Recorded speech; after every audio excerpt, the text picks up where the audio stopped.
Dans quelques heures, nouvelle réunion de l'OMS à Genève. L'Organisation mondiale de la santé va réunir une centaine d'experts pour faire le point sur les traitements possibles contre Ebola. L'épidémie continue de progresser. On en est désormais à plus de 1900 morts, annoncé l'OMS tout à l'heure. Ce chiffre marque une forte accélération de la mortalité. 350 nouveaux décès enregistrés en une semaine seulement. Mais il est encore temps d'agir. On en reparle dans un instant avec nos invités. Mais on revient d'abord sur cet appel solennel lancé par Médecins sans frontières. Anne-Christine Roth. C'est un cri d'alarme que Joanne Liu, la présidente de Médecins sans frontières, lance à la tribune des Nations Unies.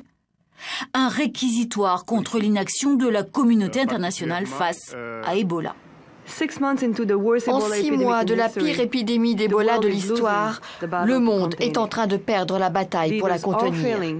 Les dirigeants n'arrivent pas à bloquer cette menace transnationale. En Afrique de l'Ouest, le nombre de cas et de décès ne cesse d'augmenter.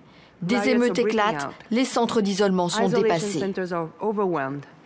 Tom Frieden est le directeur du Centre de contrôle et de prévention des maladies d'Atlanta, une référence en la matière.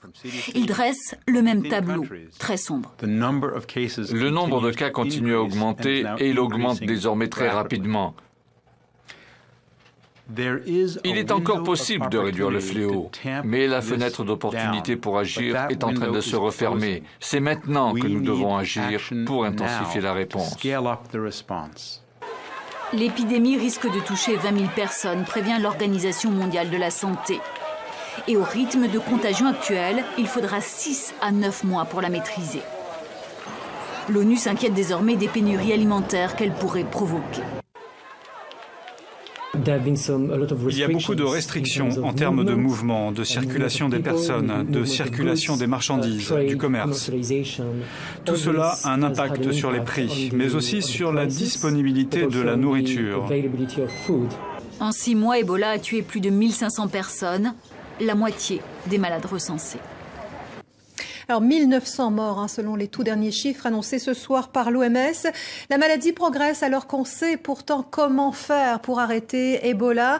Alors on va se faire une piqûre de rappel ce soir car beaucoup de rumeurs circulent, Lise-Laure. Oui, lutter contre Ebola, démêler le vrai du faux, c'est par ce commentaire que nous avons lancé le débat sur notre page Facebook et vous avez été nombreux à nous écrire. Alors une première question à Monique Curtis, vous êtes journaliste à Conakry. On vient d'entendre dans le reportage des propos très alarmistes. Comment les Guinéens vivent-ils cette crise au quotidien? Alors à Conakry, je dirais que en gros les gens ils continuent à vaquer à leur activité, mais il faut noter quand même certains changements dans le comportement hygiénique des gens.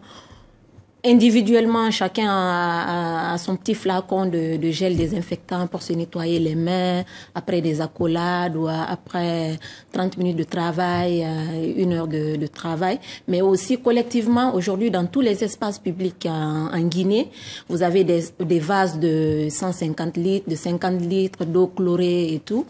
Avant d'accéder à un centre de santé, un hôpital, une agence de voyage, quel que soit l'espace, les gens ont pris aujourd'hui l'habitude de se laver les mains, de s'interdire une certaine alimentation comme la viande de brousse. Et aujourd'hui, le marché de viande de brousse, il n'existe plus Donc les habitudes changent, mais il n'y a pas un sentiment de panique. On change nos habitudes, on est prudent.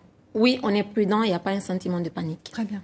Alors justement, sur l'hygiène, Cash Bombo à Kinshasa se demande s'il faut suivre les instructions du gouvernement en se lavant systématiquement les mains.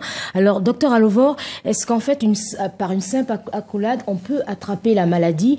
Et quels sont précisément les modes de transmission du virus Ebola? Merci pour votre question. Alors, il faut se poser une question claire devant une situation qui paraît aussi confuse. Comment est-ce qu'on attrape Ebola? S'il s'agit d'une maladie véhiculée par un vecteur qui reste à identifier, ou alors s'il s'agit d'une maladie qui s'attrape par voie aérique ou par contact, ces questions doivent être résolues avant de savoir comment procéder.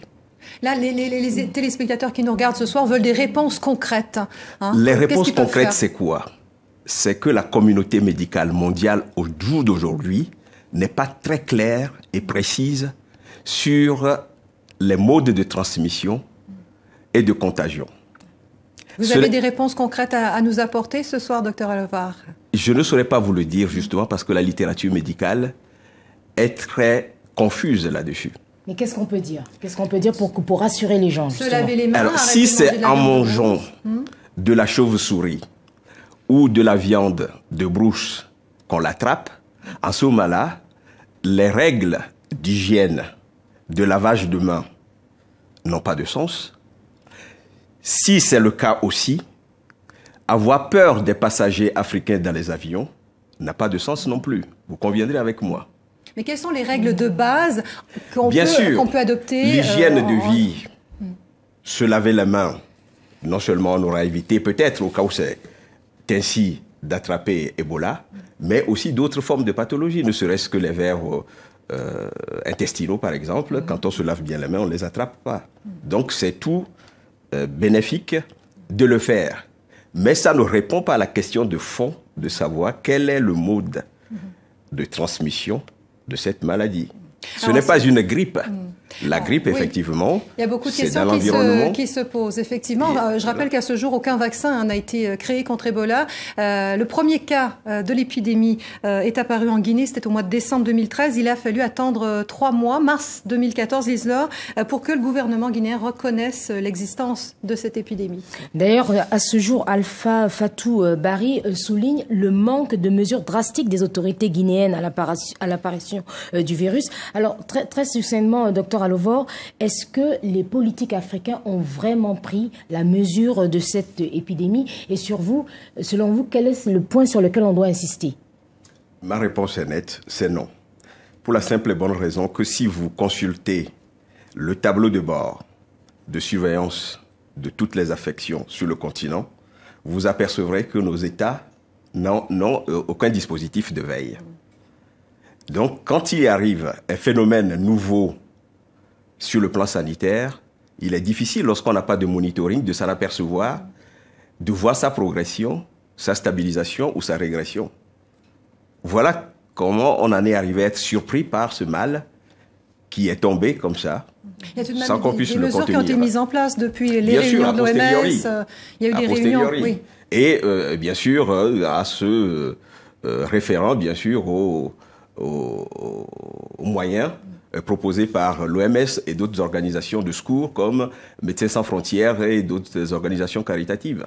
Monique Curtis, est-ce qu'en Guinée, les populations ressentent une sorte de sentiment d'abandon de la part des pouvoirs publics, voire des organisations internationales?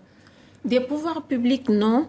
J'aimerais juste rappeler que l'épidémie, les premiers cas sont apparus, comme vous l'avez dit, au mois de décembre. Mais la prise en charge de la maladie montre vraiment la défaillance du système sanitaire. Parce qu'il faut reconnaître que même à ce jour, les médecins guinéens ne sont pas suffisamment protégés contre la maladie. Maintenant, aujourd'hui, en Guinée, il y a quand même un sentiment de rejet vis-à-vis de la communauté internationale. Ça, c'est ce que ressentent vraiment bon nombre de Guinéens. Parce que les gens, ils ont besoin d'être rassurés. Ebola, c'est dangereux, c'est grave, mais on a besoin de savoir qu'on vit dans un pays et que si on est malade, où est-ce qu'il faut aller, qu'est-ce qu'il faut faire pour ne pas attraper la maladie. Et parce que au niveau de la communication, on dit toujours que quand vous attrapez la maladie, vous mourrez, mais on va pas jusqu'au bout. On vous dit pas que la période d'incubation, c'est 21 jours. Il y a des gens qui peuvent guérir spontanément. Donc, cette communication-là, elle n'a pas été faite tout au début. Alors, on va rester sur cette note. Il faut en parler, il faut communiquer. Merci pour votre témoignage, Monique Curtis. Merci pour vos conseils, Dr Alovar. Et puis, bien sûr, merci à vous qui avez été nombreux à nous écrire sur notre page Facebook.